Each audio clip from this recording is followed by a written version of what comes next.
पृथु महाराज, इनका प्राकट्य कैसे हुआ? तो ध्रुव जी के ही वंश का वर्णन है। पहले ध्रुव जी ने अपने पुत्र को राज्य दे दिया, फिर उन्हीं के वंश में कौन कौन हुआ इसका वर्णन है। तो उसी में एक वैन नाम के अंग नाम के राजा थे। अंग का पुत्र हुआ वैन। ये वैन जो राजा था ये बड़ा ही दुराचारी था। तो दुराचारी इतना कि महा अत्याचारी था। वो इतना अत्याचारी कैसे हुआ? उसके पिता तो बड़े धर्मात्मा थे। वो इसलिए क्योंकि उसकी मां वो गड़बड़ थी, वो अधर्म के कुल की थी, सुनी था। अधर्म का भी वंश वर्णी थे इसमें, उस वंश में आई थी। तो मां के मातृ दोष के कारण उसमें भी वो गुण आ गया। जब वैन राजा बना तो उसने घोषणा कर दी कि कोई यज्ञ दान तप नहीं करेगा देवताओं के लिए, जो भी करना हो मेरे लिए करो, क्योंकि राजा ही सर्वदेवमय हो। राजा सर्वदेवमय है, इसलिए जिसको भी आराधना करनी हो मेरी आराधना करो। स्वाहा भी बोलना हो तो मेरे नाम से स्वाहा करो। वैन मेरा नाम है तो वैनाय स्वाहा करो, अग्ने स्वाहा नहीं, इंद्राय स्वाहा नहीं, सब बंद करा दिया उसने। अब बहुत लोगों ने उसको समझाया कि राजन ये ठीक नहीं है। तो कहा नहीं, मैं जैसा करूंगा वैसे ही, बंद करो सबकी आराधना। जब ज्यादा अत्याचार हुआ तो ऋषि मुनिगण उनके वहां गए, उसको समझाया, तब भी वो नहीं माना। तब ऋषियों को क्रोध आ गया, ऋषियों ने हुंकार किया, उनके हुंकार मात्र से वो भस्म हो गया, मतलब वो उसकी मृत्यु हो गई। का राजा तो लोगों के कल्याण के लिए होता है, तो लोगों का शोषण कर रहा, ऐसा राजा किस काम का? तो उनके क्रोध से, ऋषियों के हुंकार करने मात्र से वो नष्ट हो गया। बहुत समझाया मगर नहीं माना वो। अब जब वो मर गया, ऋषि लोग अपने स्थान पर चले गए। अब बिना राजा के चोर, लुटेरे, डाकू ये बढ़ने लगे धीरे धीरे। प्रजा संत्रस्त होने लगी कि भैया कोई राजा तो चाहिए, क्या करें। इसकी मां जो थी सुनीता, इसने उसका शव सुरक्षित रखा था कि जीवित कर दूं कैसे भी करके फिर से मेरे बेटे को, मगर नहीं हो पाया। तब ऋषियों के अंदर करुणा जागी, वे गए, उन्होंने दिव्य मंत्रों के द्वारा उसके शरीर का मंथन किया। तो उसका जब मंथन किया गया, रगड़ा गया उसको मंत्रों के द्वारा दिव्य तरीके से, तो एक काला पुरुष उसके अंदर से निकला। जो उसने पाप किया था, वो एक बोना सा, नाटा सा एक पुरुष उसके अंदर से निकला। उसने पूछा कि मैं कौन हूं, क्या करूं? तो ऋषियों ने कहा निषिद्ध, वहां बैठ जाओ। तो निषिद्ध कहा था इसीलिए उसके वंश में जितने भी हुए वे सब निषाद कहलाए। सबसे पहले निषाद वे हुए। तो सारा पाप निकाल के उन्होंने वो एकत्रित कर दिया था। अब उसके बाद फिर मंथन किया, उनके हाथ का मंथन किया, तो उसमें से एक दिव्य पुरुष प्रकट हुआ। वो जब प्रकट हुआ तो सारे देवता आ गए, सबने उनकी स्तुति की। तो वे कौन थे? वे महाराज पृथु थे। बोलो पृथु महाराज की जय हो। ये पृथु महाराज भगवान के ही अंश हैं। भगवान के 24 अवतारों में एक पृथु अवतार भी है। इनका जब प्राकट्य हुआ, तभी जब ये थोड़े बड़े हुए तो इनको राजा बना दिया गया। अब राजा बनाया गया तो सब बंदीगण आए, इनकी स्तुति करने लगे। महाराज आप तो ये हैं, वो हैं, वो हैं। तो इन्होंने बंद करा दिया, नहीं स्तुति बंद करो मेरी। कहा क्यों?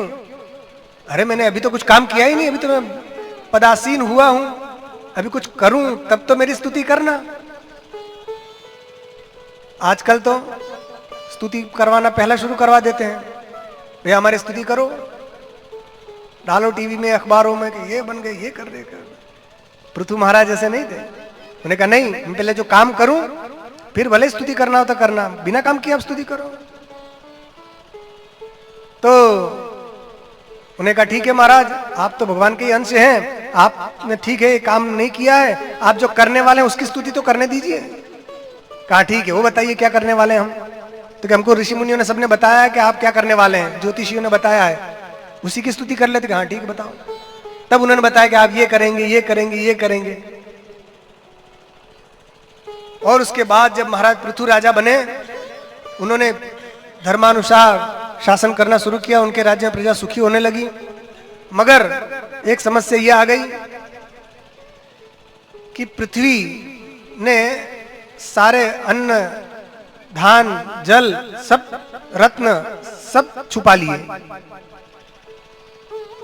लोग खेती करते थे मगर अन्न ही ना हो, रत्न आदि कुछ निकले ही नहीं। यहां तक कि खाने पीने के लाले पड़ने लगे। सारी जनता आई भगवान पृथु महाराज के पास, महाराज बड़ा संकट है प्रजा पर। क्या हुआ कि पृथ्वी से हम कुछ भी बोते हैं, कुछ निकलता ही नहीं। तो उन्होंने ध्यान लगाकर देखा क्या बात है, और विद्वानों से पूछा कि ऐसा क्यों है। तो कहा पृथ्वी ने सारे रत्नों को अपने अंदर इकट्ठा कर लिया है और वो देना नहीं चाह रही है। महाराज पृथु ने पृथ्वी से कहा, हे देवी, तुम मेरी प्रजा को सुखी करो, सब अन्न धन जल जो तुमने छुपाया सब बाहर निकालो। तो भी नहीं दिया, उनकी आज्ञा नहीं मानी। पृथु महाराज को आ गया क्रोध। उन्होंने निकाला अपना धनुष बाण और कहा सीधे सीधे देती है कि फिर चलाऊं बाण। वो पृथ्वी देवी भागी, धरती भागी, तो गाय का वेश बनाकर भागी कि कहीं गाय का वेश बना लेंगे तो दया आ जाएगी, इनको नहीं मारेंगे। बहुत दूर तक भागती रही, ये भी पीछे पीछे गए। अंत में एक जगह पकड़ लिया इन्होंने, कहा कि जल्दी तू सब चीज देती है कि मैं भी तेरी तरह वध कर दूं। इसने देखा कि महाराज से बच नहीं पाऊंगी मैं, तो ये धरती ने कहा कि महाराज आप मेरा वध क्यों करना चाहते हैं, आप ही ने तो मेरा उद्धार किया है। याद कीजिए, आप वराह अवतार लेकर आप ही ने तो मुझे जल से निकाला था। आप ही साक्षात विष्णु हैं, इस रूप में आप प्रकट हुए हैं। तो महाराज मेरी रक्षा कीजिए, आप मुझे मारकर क्या करेंगे, और मुझे मार ही देंगे तो आपकी प्रजा रहेगी कहां, पृथ्वी पर ही तो है आपकी प्रजा। तो बोले कि नहीं, मैं अपने योग बल से सबको, अपनी प्रजा को धारण करूंगा, मगर तुझे नहीं छोड़ूंगा।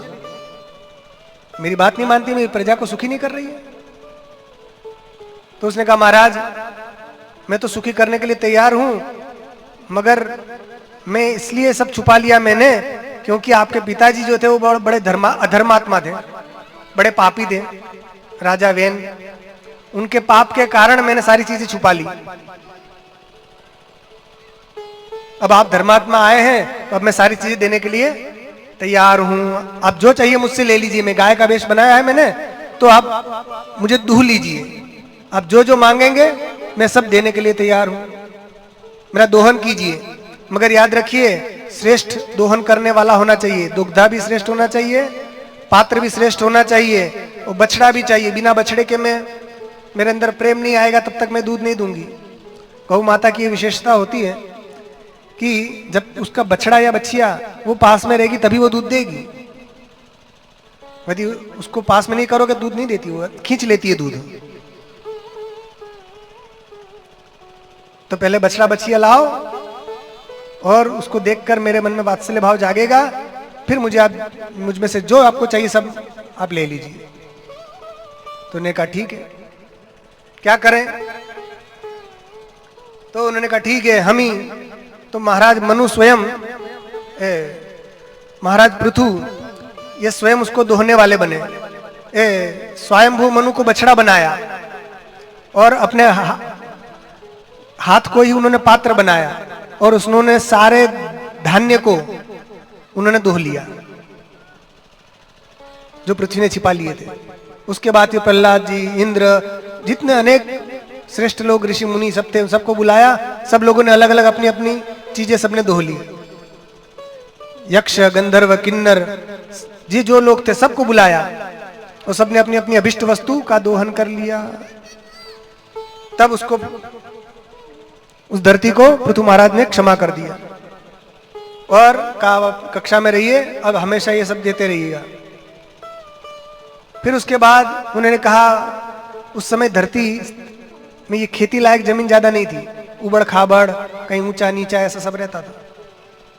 तो ये पृथु महाराज ने सबसे पहले लोगों के रहने के लिए निवास स्थान बनाए, अर्थात भूमि को समतल किया। और खेती तब से प्रारंभ हुई। और उसके बाद क्योंकि लोग पर्वत पर रह रहे, कोई कहीं यहाँ रह रहा है, बस्तियां नहीं थी, नगर नहीं थे, तो उन्होंने सुव्यवस्थित सबको किया। और पृथ्वी के सबसे पहले सम्राट ये पृथु महाराज माने जाते हैं। ये सतयुग की बात है, आज से लाखों वर्ष पहले की। तो सबसे पहले ये पृथु महाराज ये सर्वप्रथम सम्राट माने गए। और इन्होंने उस पृथ्वी को, जो धरती थी, उसको पुत्री रूप से मान स्वीकार कर लिया। इसलिए तब से इस धरती का नाम पृथ्वी पड़ गया। पृथु महाराज ने इसको पुत्री रूप से स्वीकार किया, पृथु महाराज के कारण इसका नाम पृथ्वी पड़ गया, धरती का नाम। ऐसा अद्भुत चरित्र महाराज पृथु ने किया, अपनी सारी प्रजा को सुखी किया और 100 अश्वमेध यज्ञ का संकल्प किया। 99 अश्वमेध यज्ञ कर लिए, 100वां कर रहे थे तब इंद्र ने आकर उसमें अड़चन डाली, क्योंकि 100 यज्ञ जो कर लेता है वो इंद्र पद के अधिकारी हो जाता है। कहीं ये इंद्र पद ना ले ले, ऐसे इंद्र को डर लग गया।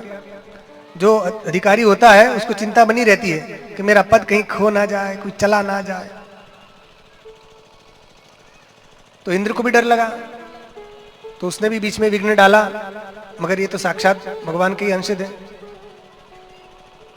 और अंत में इन्होंने भगवान की आराधना की, इनके सारे यज्ञ भी पूर्ण हुए, भगवान की इन्होंने आराधना की। इनके यज्ञ में भगवान प्रकट हुए, सनकादि ऋषियों ने इनको उपदेश दिया और इन्होंने अपनी प्रजा को धर्म का, ज्ञान का, अध्यात्म का उपदेश दिया और अपनी सारी प्रजा का इन्होंने कल्याण किया। ये पृथु महाराज फिर जब उनकी आयु, उनका प्रारब्ध पूर्ण हो गया, तब सबका त्याग करके वे वन में चले गए अपनी पत्नी के साथ, और वहां वे अपने स्वरूप में स्थित हो गए और अपनी यही लीला उन्होंने समाप्त की। बोलो पृथु महाराज की, पृथु भगवान की जय हो। ये पृथु चरित्र काम प्रधान है, इससे मनुष्य की सारी कामनाएं पूर्ण होती है, क्योंकि उन्होंने सब पृथ्वी से सब कुछ जो जो जिसकी इच्छा थी सब धो लिया। इस चरित्र का जो श्रवण करता है उसकी इच्छाएं पूर्ण होती हैं।